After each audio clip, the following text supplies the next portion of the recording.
Hello दोस्तों, welcome to I exam B. मेरा नाम है Pulkit Chawla, MSc agriculture from Indian agricultural research institute New Delhi.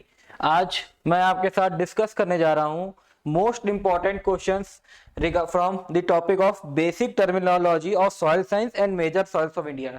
इससे पहले मैं आपके साथ एफएसआई के जो रिक्रूटमेंट आई थी सीएफएसओ टीओ की, उसकी स्टेज 2 के मोस्ट इंपॉर्टेंट क्वेश्चन डिस्कस करता था, लेकिन बच्चों ने मेरे से रिक्वेस्ट करा कि सर आप एग्रीकल्चर में भी थोड़ा डिस्कस करिए टॉपिक्स। तो आज से हमारी ये सीरीज स्टार्ट हो रही है जिसमें मैं सॉइल साइंस कवर कर रहा हूँ। तो पहला टॉपिक हमारा होगा मेजर सॉइल्स ऑफ इंडिया और कुछ बेसिक टर्मिनोलॉजी जो सॉइल साइंस से रिलेटेड है, उसके कुछ मोस्ट इंपॉर्टेंट क्वेश्चंस। तो चलिए वीडियो स्टार्ट करने से पहले जो कुछ मोटिवेशनल कोट्स कि trust the timing of your life. आपको विश्वास रखना होगा अपनी लाइफ के टाइम पे। मतलब इसका ये मतलब है कि हो सकता है आप भी मेहनत कर रहे हो, आपके आसपास लोग, आपके फ्रेंड्स भी, दोस्त, वो भी मेहनत कर रहे हो, उनका सिलेक्शन हो रहा हो, आपका ना हो रहा हो, तो आपको डिमोटिवेट नहीं होना है। क्योंकि हो सकता है जिस जॉब में आपके फ्रेंड या किसी आपके क्लासमेट का सिलेक्शन हो गया हो, जरूरी नहीं कि वो जॉब आपके लिए भी बनी हो सकता है उससे बहुत बेहतर जॉब फ्यूचर में आपके लिए बनी हो, तो उसमें आपका सिलेक्शन हो जाए।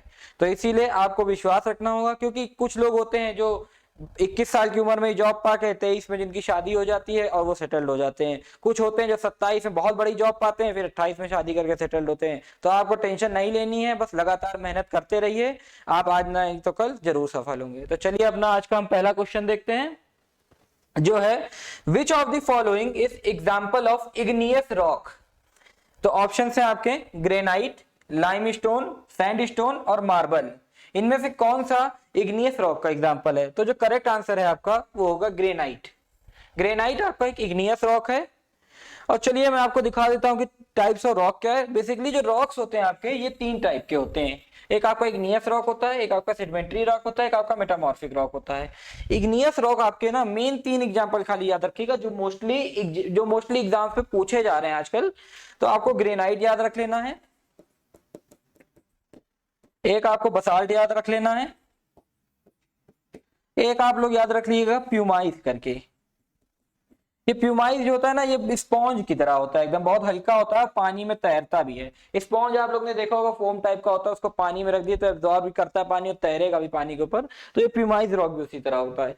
सेडिमेंट्री रॉक में आप याद कर लीजिए सैंडस्टोन और लाइमस्टोन। यही दोनों बहुत फेमस एग्जांपल है जो आजकल मोस्ट ऑफ दी एग्रीकल्चर के कॉम्पिटिटिव एग्जाम में पूछे जा रहे हैं।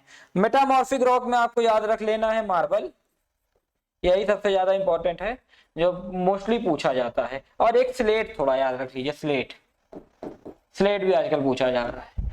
तो चलिए आपको बता दें कि ये इसका ट्रिक क्या है। सेडिमेंट्री रॉक का तो ट्रिक बहुत आसान है, याद रखिए एस से होता है सेडिमेंट्री, एस से है स्टोन। जिस भी रॉक के आखिरी में स्टोन आ जाए वो कौन सा है आपका, हो जाएगा सेडिमेंट्री रॉक। तो चलिए बाकी आप लर्न कर लीजिएगा, बस यही खाली इंपॉर्टेंट एग्जांपल्स हैं। तो चलिए अगला क्वेश्चन है हमारा, टर्म इडेफोलॉजी मींस। ऑप्शन है आपके study of genesis, survey, geological distribution and classification of soils, study of soil from the stand point of higher plants, या बोथ ए एंड बी, और लास्ट ऑप्शन है आपका none of the above. तो जो correct answer होगा इस question का वो है study of soil from the stand point of higher plants. ये याद रखिएगा, जहां भी आपको हायर प्लांट्स के, जब मतलब कि प्लांट के संदर्भ में अगर आपको सॉइल की स्टडी करनी है तो वो आपका इडेफोलॉजी कहलाता है। और ये जो पहली लाइन दी थी मैंने, पहला ऑप्शन था study of genesis, survey, geological distribution and classification of soil, इसको हम पीडोलॉजी कहते हैं। ये डेफिनेशन भी आप लोग बाय हार्ट लर्न कर लीजिएगा, अक्सर एग्जाम में पूछ ली जाती है कि व्हाट इज पीडोलॉजी, मतलब क्या है, और इडेफोलॉजी। इडेफोलॉजी का सिंपल है, कीवर्ड है हायर प्लांट्स, जहां भी प्लांट आ जाए वहां पे आप इडेफोलॉजी लगा देंगे। तो चलिए अगला क्वेश्चन आपका देखते हैं, what do you mean by term soil sickness. तो ऑप्शन है आपके reduction in yield of crops in the absence of nutrient in soil, reduction in the fertility of soil after addition of high amount of inorganic fertiliser, reduction in productivity of soil in spite of available nutrients, और last option है आपका reduction in bulk density of soil. तो सही answer जो है इस question का वो है reduction in the productivity of soil in spite of available nutrients. मतलब कि सॉइल में न्यूट्रिएंट प्रेजेंट हैं, लेकिन फिर भी जो सॉइल की प्रोडक्टिविटी है, यानी जो यील्ड वो दे रहा है ना क्रॉप की, वो डिक्रीज हो जा रही है। और न्यूट्रिएंट्स तो एडुकेट अमाउंट में है, लेकिन यील्ड आपकी तब भी डिक्रीज हो रही है। तो चलिए अगला क्वेश्चन जो आपका है, who is known as the father of Indian soil science. आपके ऑप्शन है वीवी डॉकुचेफ, सेकेंड है एनसी ब्राडी, थर्ड है आपका जेडब्ल्यू लेदर और लास्ट है आपका रफिन। तो जो इसका सही आंसर है इस क्वेश्चन का वो है आपका जेडब्ल्यू लेदर। जेडब्ल्यू लेदर को father of Indian soil science कहा जाता था। वीवी डॉकुचेफ आपको सबको पता ही है, ये है father of soil science, father of soil science. और एनसी ब्राडी इनकी बुक आती है nature and property of soil. ये याद रख लीजिएगा क्योंकि ये अक्सर एग्जाम में आ जाते हैं। Nature and property of soil book किसने लिखी, तो एनसी ब्राडी ने वो बुक लिखी है। और इंडियन सॉइल साइंस के कौन फादर हैं, जेडब्ल्यू लीदर हैं। ये है जेडब्ल्यू लीदर। इनको इसलिए कहा जाता है क्योंकि ये एक्चुअली फर्स्ट एग्रीकल्चर केमिस्ट थे, एग्रीकल्चरल केमिस्ट थे। पहले किस इंस्टीट्यूट में थे agricultural chemist, imperial agriculture institute, आपका इंपीरियल एग्रीकल्चर इंस्टीट्यूट, जो जिसको इस समय हम लोग IRI के नाम से जानते हैं, न्यू दिल्ली में स्थित है। पहले ये बिहार में स्थित था, पूसा में। वहां पे 1905 में इसका एस्टेब्लिशमेंट हुआ था, लेकिन भूकंप आ गया 1934 में, तो वो बिल्डिंग कोलैप्स कर गई। तो उसी को देखते हुए ब्रिटिश गवर्नमेंट ने उस समय 1936 में इसको IRI को दिल्ली में दोबारा कंस्ट्रक्ट करा था। और ये आपके ये वीवी डॉकुचेफ हैं जो कि है फादर ऑफ इंडियन सॉरी ये फादर ऑफ सॉइल साइंस है। और ये एक रशियन साइंटिस्ट थे, ये याद रखिएगा। तो चलिए अगला क्वेश्चन है आज का, which of the following is passive factor in soil formation. तो ऑप्शन है आपके क्लाइमेट, पेरेंट मटेरियल, टाइम या बोथ बी एंड सी। तो जो इसका सही ऑप्शन हो जाएगा वो है बोथ बी एंड सी, यानी पेरेंट मटेरियल और टाइम सभी ये क्या है आपके पैसिव फैक्टर हैं सॉइल फॉर्मेशन के। तो चलिए आखिर बताते हैं कि कौन से फैक्टर होते हैं सॉइल फॉर्मेशन के। तो JS जॉफे इन्होंने जो फैक्टर फॉर सॉइल फॉर्मेशन है 5 फैक्टर दिए थे और ये आपके थे। इसको याद करने की ट्रिक है, क्लॉर से याद रखिएगा। Cl हो जाता है आपका क्लाइमेट, O हो जाता है आपका ऑर्गेनिज्म, R हो जाता है आपका रिलीफ, P हो जाता है पेरेंट मटेरियल, T हो जाता है आपका टाइम। ये याद रखिएगा। तो आपका क्लाइमेट और ऑर्गेनिज्म ये क्या है आपका, ये एक्टिव फैक्टर होते हैं। इनको डिवाइड करा था JS जॉफे ने ही एक्टिव और पैसिव में 5 फैक्टर्स को। और ये जो RPT है यानी रिलीफ, पेरेंट मटेरियल और ये टाइम और एज आप कह सकते हैं। तो ये आपके क्या हो जाते हैं, ये आपके हैं पैसिव फैक्टर।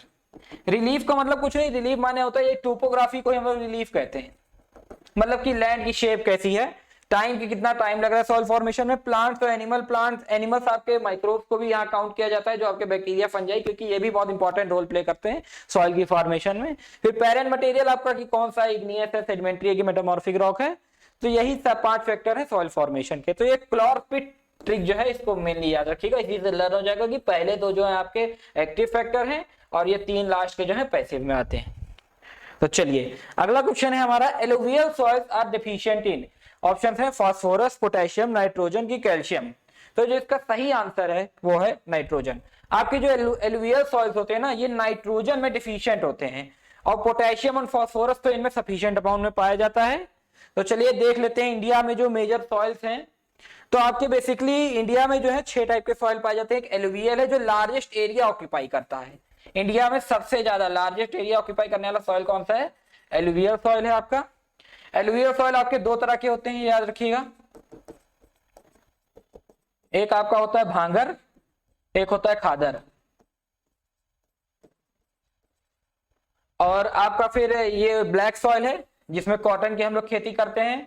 फिर आपका ये रेड और येलो सॉइल एक पाया जाता है। फिर लेटराइट सॉइल है ये, और ये फिर फॉरेस्ट और माउंटेन सॉइल है, ये आपका ऑर्गेनिक मैटर में रिच होता है। एरिड सॉइल जो आपका जो है डेजर्ट एरिया में, ये देखिए राजस्थान साइड में थोड़ा आपको ये डेजर्ट है ना, तो वहां पे देखिए एरिड सॉइल मिल रहा है।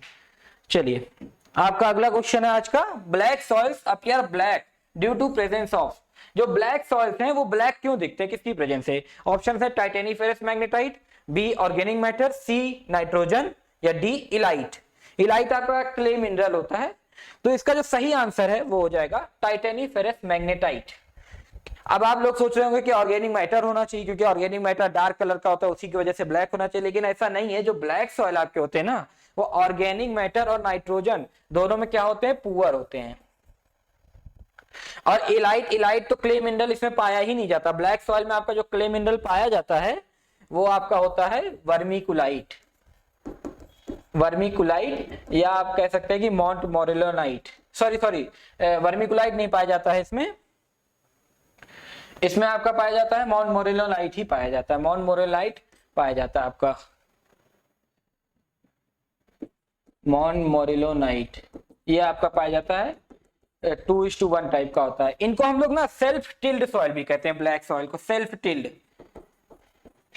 ये आपके इंडियन इंस्टीट्यूट जो सॉइल साइंस है ना, Indian institute of soil science जो कि भोपाल में आपका है, इसके अंदर आपको ब्लैक सॉइल दिखेगा।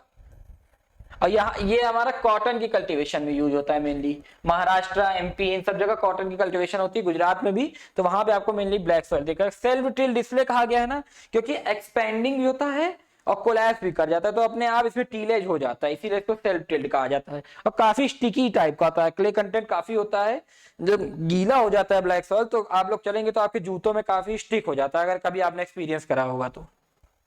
एमपी और महाराष्ट्र के जो भी स्टूडेंट्स होंगे उन्होंने इस सॉइल के देखा भी होगा, एक्सपीरियंस भी करा होगा कि गीला होने में काफी चिपक जाता है, और ऐसे क्रैक्स भी इसमें काफी आ जाते हैं, जब ये सूखता है गड्ढे गड्ढे गहरे गहरे हो जाते हैं।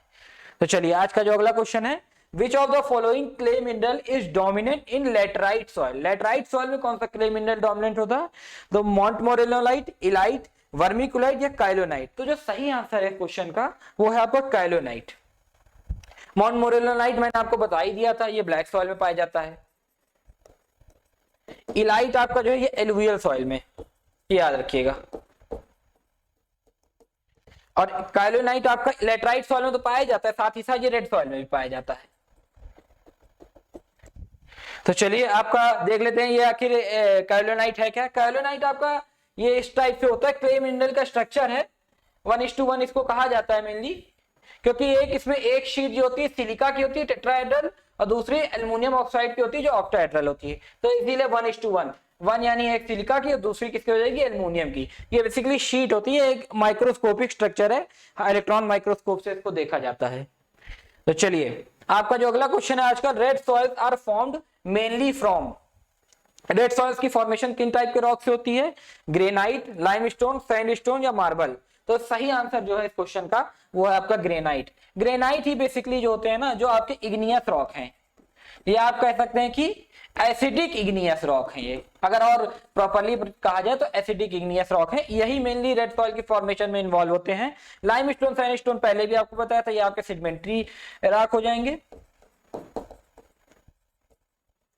मार्बल आपका हो जाएगा मेटामॉर्फिक रॉक। बस ये याद रख लीजिएगा कि रेड सॉइल जो होते हैं ग्रेनाइट से बनते हैं, यानी पेरेंट मटेरियल जो होता है ना मेनली ग्रेनाइट होगा रेड सॉइल का। तो ये आपका रेड सॉइल है, कहां पे पाया जाता है? कर्नाटका, तमिलनाडु में। हम लोग के दोस्त थे जो यूएस बेंगलोर से आते थे, तो उनकी बाइक्स हमेशा रेड कलर के उनपे टायर पे उनके या रिम पे लग जाता था, तो मेरे को लगता था कोरोजन हो गया, लेकिन जब पूछा उनसे तो उन्होंने बताया कोरोजन नहीं है, ये रेड सॉइल के दाग हैं। वहां पे अगर आप जाएंगे बेंगलोर साइड या कर्नाटका में, तो शूज आपके जो नीचे से रेड हो जाते हैं, रेड सॉइल की वजह से होता है। और इसका एक जो मोस्ट इंपॉर्टेंट पॉइंट है कि रेड क्यों होता है, ये याद रखिएगा। इसका ये कारण नहीं है कि इसमें आयरन का कंटेंट बहुत ज्यादा है, ऐसा नहीं है, आयरन का कंटेंट ज्यादा है, लेकिन ये रेड होता है क्यों? क्योंकि डिफ्यूजन, किसके डिफ्यूजन से? आयरन के डिफ्यूजन से, डिफ्यूजन ऑफ आयरन। नॉट, अगर आपका कभी क्वेश्चन है why red soils are red, तो उसमें दो ऑप्शन रहेगा कि due to high content of iron और due to diffusion of iron. तो diffusion of iron is more correct, तो इसी को हमेशा टिक करिएगा। तो चलिए आपका देख लेते हैं कि अगला क्वेश्चन आज का, which of the following soils have highest area in the world. Option है आपके हिस्टोसॉल, इंसेप्टिसॉल्स, एरिडीसॉल्स या वर्टिसॉल्स। तो जो इसका सही आंसर है वो आपका हो जाएगा एरिडीसॉल। एरिडीसॉल्स ये आपके डेजर्ट सॉइल होते हैं। इंडिया में आपके इंसेप्टिसॉल पाए जाते हैं। लार्जेस्ट एरिया कहां पे होता है इंसेप्टिसॉल्स का? इंडिया में। लेकिन अगर आप वर्ल्ड की बात करेंगे तो वर्ल्ड में आपका जो पाया जाएगा हाईएस्ट एरिया वो आपका पाया जाएगा एरिडीसॉल्स का। और ये इंसेप्टिसॉल्स कहां है लार्जेस्ट एरिया? इंडिया में। हिस्टोसॉल्स आपके ऑर्गेनिक मैटर रिच होते हैं, और वर्टिसॉल आपके क्या होते हैं? ब्लैक सॉइल होते हैं। ये जो वर्टिसॉल, इंसेप्टिसॉल, ये आपके ना यूएस की क्लासिफिकेशन के अकॉर्डिंगली दिया गया है, यूएसए में यही क्लासिफिकेशन यूज होती है। तो ये देख लीजिए, ये एरिडी सॉइल्स आपके इसी तरह के होते हैं, डेजर्ट सॉइल्स होते हैं, और इसमें बहुत कम ही आपकी मतलब कल्टीवेशन जनरली नहीं की जाती है, आप सपोर्ट नहीं करता है क्योंकि बहुत लो प्रोडक्टिव सॉइल्स होते हैं। तो चलिए आज का ये आपको जाते जाते मैं आज आपको कोई क्वेश्चन देकर जाऊंगा, इसका आंसर आपको कमेंट बॉक्स में मेंशन कर देना है कि what do you mean by the term colluvium. Colluvium term का क्या मतलब है? ऑप्शन है आपके sediments transported and deposited by gravity, sediments transported and deposited by river, sediments transported and deposited by air, sediments transported and deposited by sea and ocean. तो इस question का जो आपके अकॉर्डिंग जो भी करेक्ट आंसर होगा उसको प्लीज करेक्ट कमेंट बॉक्स में मेंशन कर दीजिएगा। हमने अपना नाबार्ड ग्रेड ए का कोर्स ऑलरेडी लॉन्च कर दिया है, जो कि 30 अप्रैल से इसकी क्लासेस स्टार्ट हो चुकी हैं। आप इसको ज्वाइन कर सकते हैं अगर आप नाबार्ड एग्जाम को टारगेट कर रहे हैं। और इसमें हम आपको video lesson, study note, practice test, साथ साथ लाइव सेशन और इंटरव्यू गाइडेंस भी प्रोवाइड करते हैं एक्सपर्ट फैकल्टीज द्वारा। इस पे अभी 30% ऑफ चल रहा है, तो अगर आप अभी परचेस करेंगे तो आपको 30% का ऑफ भी मिलेगा। इसके अलावा आप हमारी साइट पे जाके IBPS AFO के लिए उसके प्री एग्जाम के लिए फ्री मॉक टेस्ट हमने प्रोवाइड करे हैं, तो आप वो जाके मॉक टेस्ट अटेम्प्ट कर सकते हैं और अपनी परफॉर्मेंस को रिव्यू कर सकते हैं। ऐसे ही अब हर वीक मैं आपके साथ FSI की तो वीडियो लाऊंगा ही, उसके साथ साथ मैं एग्रीकल्चर के भी, ये सॉइल साइंस से मैंने स्टार्ट करा है, इनके भी मोस्ट इंपॉर्टेंट क्वेश्चंस लाऊंगा। तो मेरी वीडियो की नोटिफिकेशंस अगर आपको चाहिए तो उसके लिए आपको क्या करना है, कुछ चैनल को कर लीजिए सब्सक्राइब और कौन सा बटन दबाना है, बेल बटन। तो आज की वीडियो को मेरे वॉच करने के लिए thank you and have a nice day.